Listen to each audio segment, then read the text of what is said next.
Kamu belum tahu siapa Kang Wawan?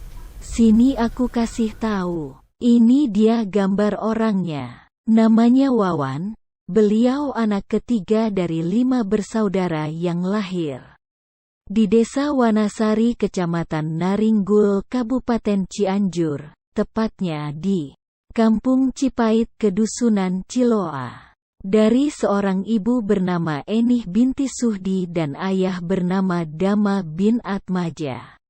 Beliau menikah dengan Ibu Satria, anak ketiga dari Ibu Ipit binti Anta dan Bapak Rusman bin Sukirta. Mereka dikaruniai 3 orang anak. Anak pertama bernama Neni Hermawati, yang saat ini sedang menempuh pendidikan S2 di IPB University. Anak kedua bernama Irfan Rifandi, yang saat ini sedang duduk di kelas 1 SMA dan mondok di Pondok Pesantren Darul Falah Cihampelas. Anak ketiga bernama Muhammad Rizky Fauzi, yang saat ini sedang duduk di kelas 1 sekolah dasar. Aku melihat perjalanan hidup Kang Wawan tidaklah mudah. Untuk bangkit dari keterpurukan ekonomi, berbagai usaha beliau lakukan.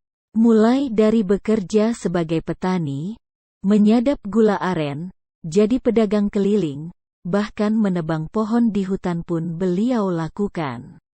Aku melihat Kang Wawan adalah sosok pekerja keras dan pantang menyerah. Hingga akhirnya beliau memberanikan diri untuk merantau ke Ciwidey, tepatnya di Kampung Tenjolaya. Dengan perjalanan yang panjang dan dibantu oleh sang istri, akhirnya Kang Wawan berhasil mendirikan usaha pemotongan kayu dan material bahan bangunan yang diberi nama TB Sawargi. Dari situlah, Kang Wawan lebih dikenal dengan sebutan Wawan Sawargi.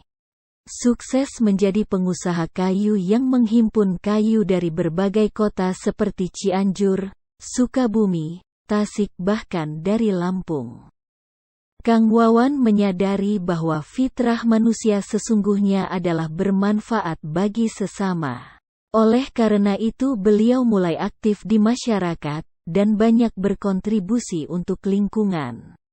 Seperti menjadi penggerak dalam pembangunan madrasah, pembangunan masjid, pembangunan jalan, pembangunan sumber perairan, bahkan beliau berinisiatif mendirikan tim relawan bagi yang membutuhkan bantuan pelayanan di bidang kesehatan, di mana tim tersebut terdiri dari nakes, bidan, pekerja rumah sakit otista, pengurus BPJS, sopir dan beberapa orang lainnya.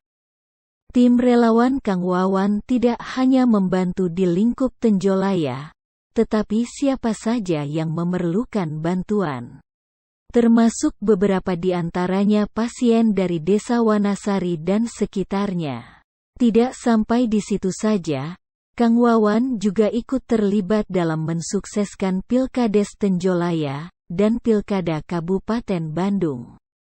Aku melihat Kang Wawan adalah sosok yang totalitas dalam bekerja, tidak pernah bekerja setengah-setengah.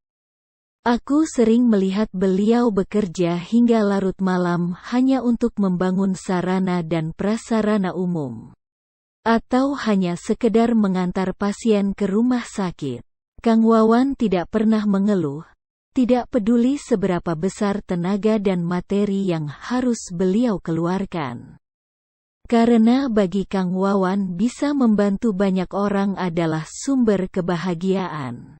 Setelah apa yang Kang Wawan lakukan, beliau merasa bahwa beliau baru bisa bermanfaat untuk lingkungan tempat di mana beliau berada. Dan beliau menginginkan menjadi orang yang bermanfaat di lingkungan tempat di mana beliau dilahirkan dan dibesarkan. Oleh karena itu, dengan mengucapkan Bismillahirrahmanirrahim, di tahun 2022 ini Kang Wawan akan maju menjadi calon kepala Desa Wanasari. Dengan tujuan memajukan tanah kelahiran sebagai bentuk pengabdian dan kontribusi untuk terus menebar kebermanfaatan. Kalau saran dari aku sih sebaiknya Kang Wawan ini didukung, karena beliau ini sosok pemimpin yang baik dan jarang sekali ditemukan.